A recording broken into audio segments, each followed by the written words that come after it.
संतों की अमृत वाणी। कहते हैं कि संत की वाणी अटपटी, झटपट लखे न कोय। एक बार झटपट लखे तो चटपट दर्शन होए। कहते हैं संतों की वाणी बड़ी अटपटी टूटी फूटी होती है, मगर हर आदमी उनकी वाणी नहीं पहचान सकता, और जो पहचान जाता है उसी को भक्ति और भगवान दोनों प्राप्त हो जाते हैं। कहा है कि तात स्वर्ग अपवर्ग सुख धरी तुला एक अंग। तुला न ताहि सकल मिली जो सुख लब सत्संग।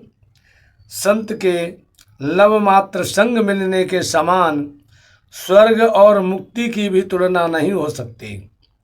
समय इतना कीमती है, समय मिले तो इसे बेकार मत जाने दो। इस समय को उत्तम से उत्तम, ऊंचे से ऊंचे काम में लगाओ। धन की लोग बड़े आदर के साथ रक्षा करते हैं, तिजोरी में बंद कर देते हैं। धन तो तिजोरी में बंद हो सकता है, पर समय तिजोरी में बंद नहीं हो सकता। समय देने से धन मिलता है, धन देने से समय नहीं मिलता। समय तो हरदम सावधान होने से ही सार्थक होगा, नहीं तो निरर्थक बीत जाएगा। जिन लोगों ने समय का आदर किया है वे बड़े बड़े श्रेष्ठ पुरुष बन गए हैं, वे अच्छे महात्मा बन गए। उन लोगों ने क्या क्या किया है, जीवन का समय भगवत चरणों में लगाया है। संसार के भोगों से विमुख होकर परमात्मा तत्व जानने के लिए समय लगाया है। वे संत और महात्मा बन गए। समय के बराबर कोई कीमती चीज नहीं है संसार में। लव मात्र का सत्संग हो जाए, साधु महात्मा का संग हो जाए, भगवान का संग हो जाए, प्रेम हो जाए, भगवान में आकर्षित हो जाएं, वो समय सबसे ऊंचा है। अतः इस समय को उत्तम से उत्तम काम में खर्च करो। स्वाध्याय करो, जप करो, कीर्तन करो, सेवा करो, अच्छी पुस्तकों का पठन पाठन करो। विषय भोगों में ताश, हंसी, दिल्लगी, नाच तमाशा, सिनेमा, बीड़ी, सिगरेट आदि में समय बर्बाद मत करो। बीड़ी सिगरेट पीते हैं, चिलम पीते हैं, आप जरा विचार करो, आपके पास जो समय है उसमें भी आग लगाते हो, धुआं करते हो। धुआं हो गया, धुआं। आपका जो समय है उसमें भी आग लगती है। 5-7 मिनट आपने बीड़ी सिगरेट पी तो उस समय में भी धुआं लग गया, पैसे गए, समय भी गया, स्वतंत्रता गई। राम राम राम राम राम। अरे सब फायदा क्या हुआ? किसी तरह का फायदा नहीं। जो नहीं पीते हैं उन्हें आपने गंदगी दे दी, उनकी नाक में भी धुआं चढ़ गया। एक संत से किसी ने पूछा, महाराज आप बीड़ी पीते हो? तो वे बोले, पीते तो नहीं, पर लोग पिला देते हैं। गाड़ी में बैठते हैं, लोग फूंक मार देते हैं, अब क्या करें? तो जो नहीं पीना चाहे उन्हें लोग ऐसे पिला देते हैं। बताओ, उन्हें तंग किया, दुख दिया। कहा है कि परहित सरिस धर्म नहीं भाई, पर पीड़ा सम नहीं अधमाई। दूसरों को पीड़ा दी तो आपको क्या मिला?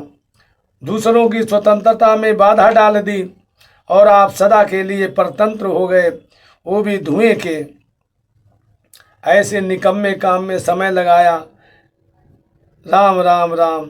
ये समय भगवान के लिए लगाओ तो भगवान मिल जाएं, भक्त बन जाओ, जिनके लिए भगवान कहते हैं कि मैं हूँ संतन का दास, भगत मेरे मुकुटमणि। मुकुटमणि बन जाते हैं कौन? जो भगवान के चरणों में समय लगाते हैं। भगवान भी आदर करते हैं। उन्होंने क्या किया कि अपने समय को भगवान के चरणों में लगाया। ऐसा समय ऐसे नष्ट करने के लिए है, ताश खेलने में, पत्ते पीटने में समय लगा दिया। राम राम राम।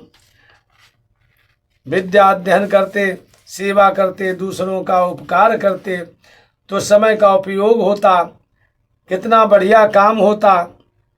वो सब ऐसे बर्बाद कर दिया। ये समय ऐसे नष्ट करने के लिए नहीं मिला है। हमारी बहनों की दशा क्या है? इधर उधर की बातों में समय लगा देती हैं, राम राम राम। घर पर कोई बात करने को नहीं मिला तो पड़ोसी के यहाँ बातें करने चली जाती हैं, समय लगा देती हैं। अगर नाम जप करो, कीर्तन करो, रामायण का पाठ करो, दिन भर राम राम करो तो निहाल हो जाओगी। मीराबाई की मुक्ति हो गई। इसमें कारण क्या था? भगवान का भजन किया, वो भगवान के भजन में लग गई तो आज मीराबाई के पद गाए जाते हैं। भगवान में प्रेम पैदा होता है। कितनी ऊंची हो गई मीराबाई, संसार में प्रसिद्ध हो गई।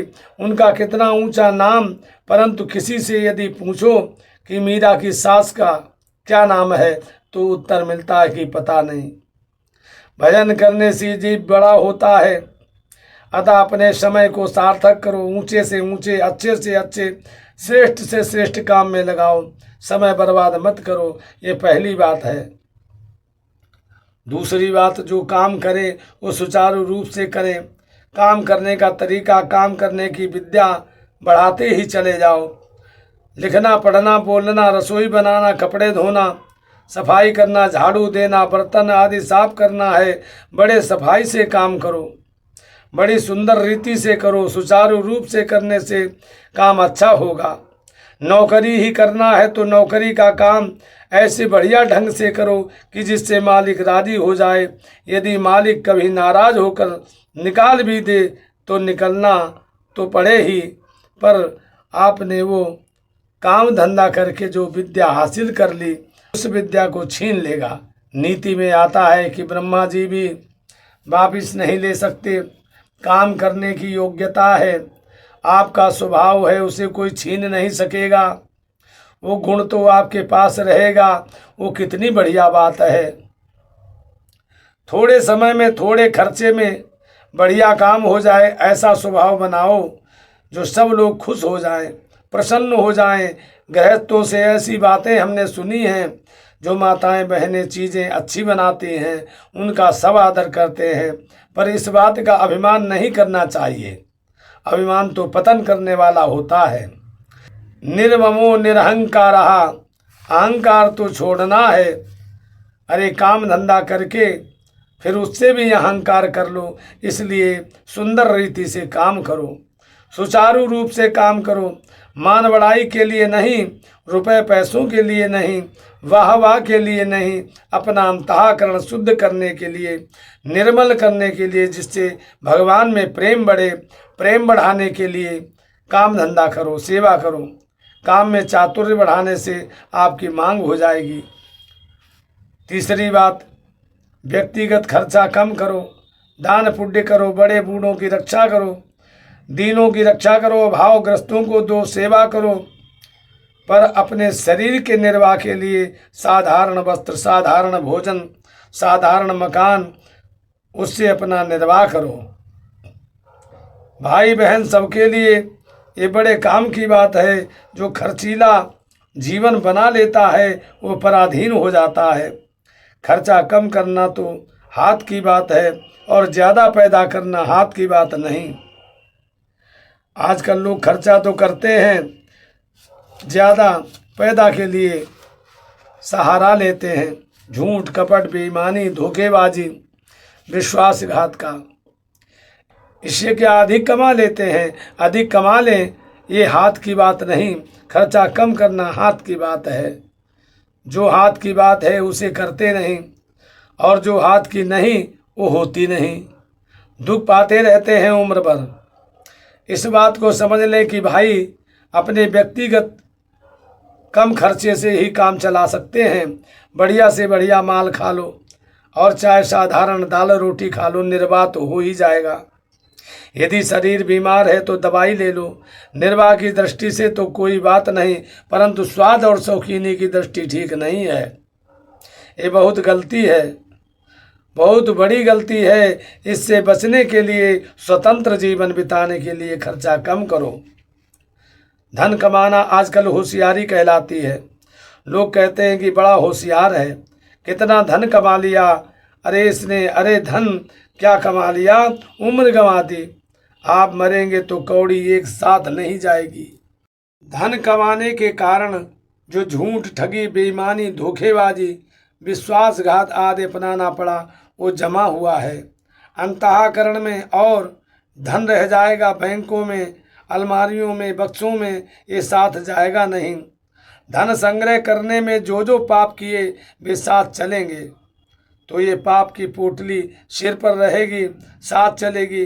काले बाजार से धन कमा लिया, आय कर की चोरी कर ली और बिक्री कर की चोरी कर ली, बड़ी होशियारी की। किया क्या? महान नाश कर लिया, महान पतन कर लिया। साथ चलने वाली पूंजी नष्ट कर दी और यहीं छूटने वाली पूंजी संग्रह कर ली। मरने पर कुछ साथ नहीं चलेगा, सब धन यहीं रह जाएगा। पीछे लोग खाएंगे और दुख पाओगे आप, नरकों में जाना पड़ेगा आपको। ये होशियारी है, ये कोई समझदारी है? कितनी मूर्खता है। तो अब क्या करें? अब पाप छोड़ दो भाई। अब बेईमानी, ठगी, झूठ, कपट, विश्वासघात, धोखेबाजी सब छोड़ दो। परिश्रम करो, जितना मिलेगा उसी से काम चलाओ और भगवान का भजन करो। बस यही रास्ता एक शेष बचा हुआ है। पाप नहीं करेंगे, नहीं करेंगे, बिल्कुल कसम खा लो, पाप नहीं करेंगे। कुछ लोग कहते हैं पहले जो पाप कर लिया वो पाप तो हो ही गया, कलंक तो लग ही गया, अब धन क्यों छोड़ें? ये बुद्धिमानी है क्या? अरे भाई, जैसे आप भोजन करने लगे, आपसे कहें कि ये क्या कर रहे हो, इसमें जहर मिला है, आप ये नहीं कहोगे कि आपने पहले नहीं कहा, अब तो इसे खाएंगे ही। तुरंत हाथ का भोजन फेंक दोगे और उल्टी करना शुरू करोगे, खाया हुआ भी निकल जाएगा। तो अच्छा है क्या?